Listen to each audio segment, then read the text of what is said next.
tardes. Nosotros somos estudiantes del Centro Universitario Metropolitano de Hidalgo.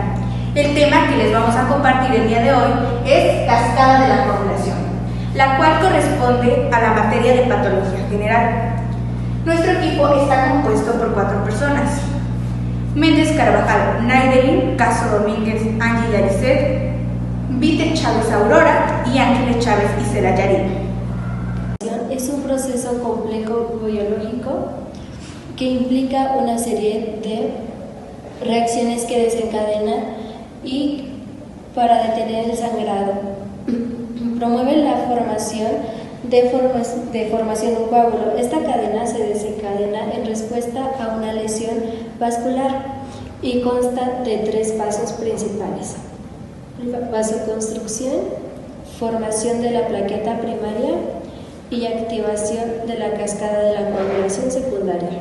Estas etapas coordinadas aseguran una rápida y eficiente reparación de los vasos sanguíneos dañados, evitando la pérdida excesiva de sangre.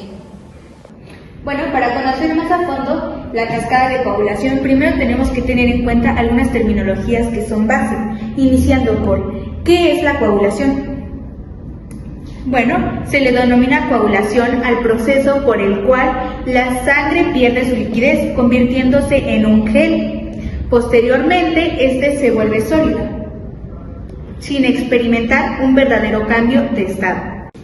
El fibrinógeno, una vez transformado, recibe el nombre de fibrina.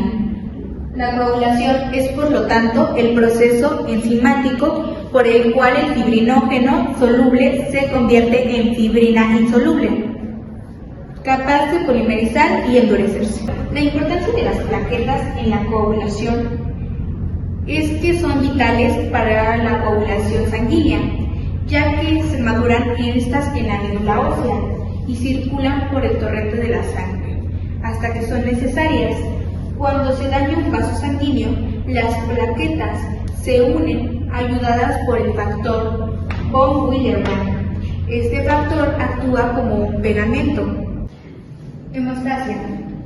La hemostasia va a ser el conjunto de mecanismos aptos para detener los procesos hemorrágicos. Este, a su vez, es la capacidad que tiene un organismo para mantener la sangre fluida en un estado líquido y que permanezca en lo que son los vasos sanguíneos, como se puede ver en la imagen de aquí. Una vez conocido lo que es la hemostasia, este va a llevar por consecuencia a lo que es la hemostasis. La hemostasis la vamos a definir como la disolución del coágulo, el cual va a ser seguido por una reparación del tejido lesionado. La hemostasia va a permitir que la sangre circule libremente por los vasos y cuando una de estas estructuras se ve dañada, permitirá la formación de coágulos para así detener la hemorragia. Posteriormente a esto se va a reparar el daño y finalmente se va a disolver el coágulo.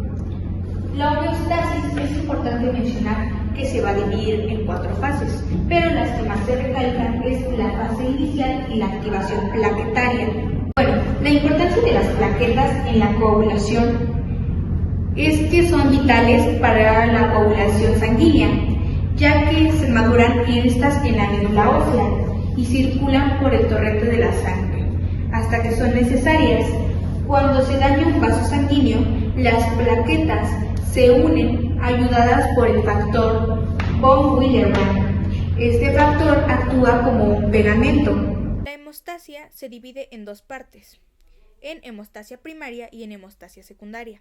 La hemostasia primaria se va a caracterizar por relacionarse a las plaquetas, más que nada al tapón plaquetario, como podemos observar en la imagen de aquí. Y la segunda vía se va a relacionar a la cascada de coagulación, la cual sabemos que converjan en 2 fases, en la vía intrínseca y la vía extrínseca.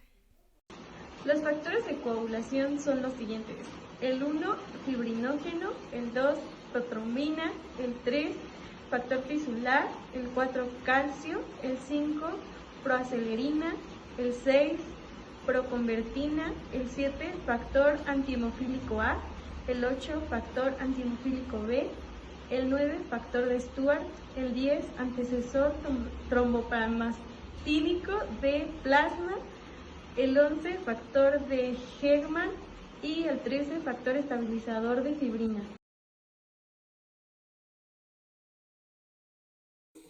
La primera vía es la extrínseca, la cual se puede observar de color azul del lado derecho.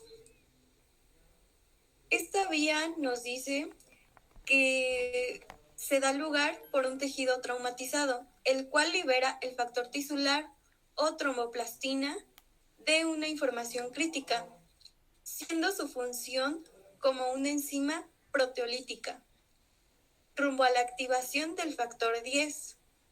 El factor 7 es activado y participa a su vez el factor tisular más el calcio. En presencia activan el factor 10, quien hizo su diligencia. La vía intrínseca, que es la que se encuentra del lado izquierdo en color verde, esta se inicia por un traumatismo de la sangre, es decir, que se activa por lesiones superficiales que se limitan en el endotelio y en la membrana basal. Como primer paso se desencadena la exposición del colágeno, que hace que el factor 12 de la coagulación o el factor Hegman se active. Este por sí solo es lento, por lo que entra el cinonegno para activar sobre la proteína la precalcaína o factor de Fletcher, el cual la convierte en calicreína. Pero hasta este momento todavía no es lo suficientemente rápida, por lo que ya la calicreína tiene un efecto acelerador sobre el factor 2.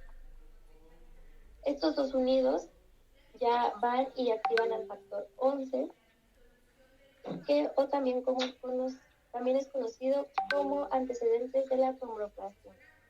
El factor 11 unido al cinonegno de alto peso molecular y el calcio activan al factor 9 o al factor 9 también conocido como factor Christmas.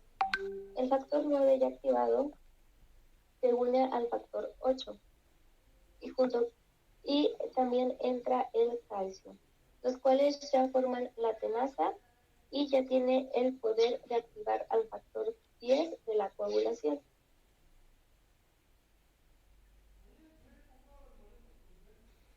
Vía común. Todo comienza con el factor 10 o X, que está en color naranja, que se habla como el factor de Stuart. Este factor se encuentra inactivado, pero se tiene que activar. Entonces se va a unir a otro elemento llamado calcio. El calcio tiene varias funciones y una de ellas es en base a la coagulación. El calcio se va a unir al factor número 10 y este se unirá al factor número 5.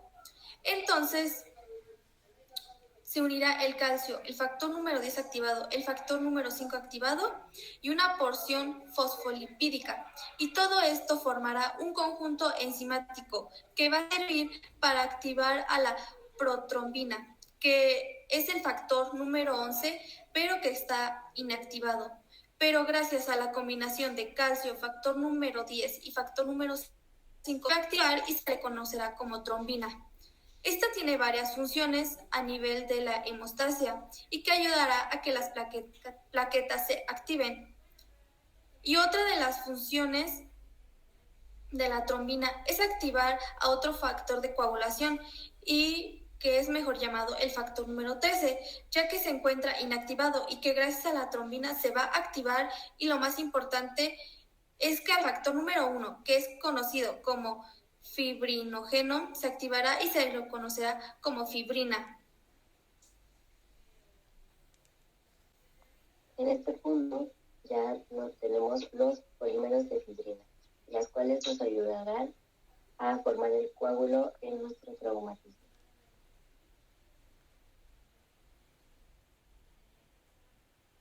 Como conclusión, la cascada de coagulación es un proceso complejo en el cual se activa una serie de factores sanguíneos para detener el sangrado. Esto se alcanza cuando se forma un coágulo sanguíneo estable, sellando el sitio de la lesión vascular y deteniendo el flujo sanguíneo. Este coágulo se forma mediante la conversión de fibrinógeno en fibrina, creando una red tridimensional que atrapa plaquetas y glóbulos rojos para formar un coágulo. Una vez que se ha detenido la sangre y la lesión se ha reparado, comienza el proceso de fibrinólisis para disolver el coágulo y restaurar el flujo sanguíneo normal.